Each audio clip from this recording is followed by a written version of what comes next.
Bonjour. Bonjour. Voilà, je vous apporte le casque de réalité virtuelle. D'accord. Du coup, ça se présente en 2 parties. Dany s'apprête à vivre une séance de chimiothérapie différente. Elle va partir en Ardèche, visiter la veine d'Orniac. Une balade en 3 dimensions sans quitter l'hôpital de jour. Une première pour Dany qui lui change les idées pendant 12 Je minutes. vous le retire alors. Dommage. C'était un peu court.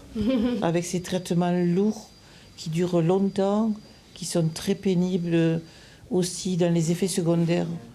Après, oui, on a besoin de s'évader. Ça permet d'oublier un peu où on est, ce qu'on est en train de recevoir comme produit. Parce que la journée pour eux est stressante et longue et du coup, leur donner le sourire après une vidéo comme ça, c'est vraiment chouette. L'ICM de Montpellier teste la réalité virtuelle depuis 2 mois auprès de 50 patients. L'immersion en 3D se fait pendant les séances de chimiothérapie, mais le but est d'aller plus loin pour apaiser l'anxiété et la douleur des patients.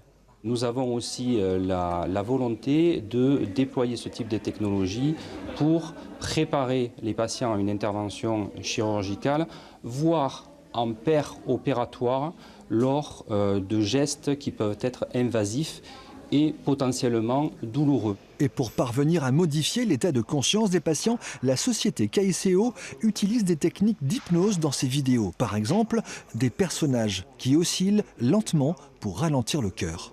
Quand on est sur des séances sur l'anxiété, on va chercher le relâchement musculaire, on va chercher l'apaisement au niveau de la respiration, on va chercher à travailler sur le rythme cardiaque de la personne. Dans le cas de séances plutôt à visée antalgique, c'est-à-dire où on va venir essayer de gérer la douleur, on va venir dissocier ce que ressent la personne dans son corps de ce qu'elle vit intérieurement grâce à notre petit voyage en réalité virtuelle.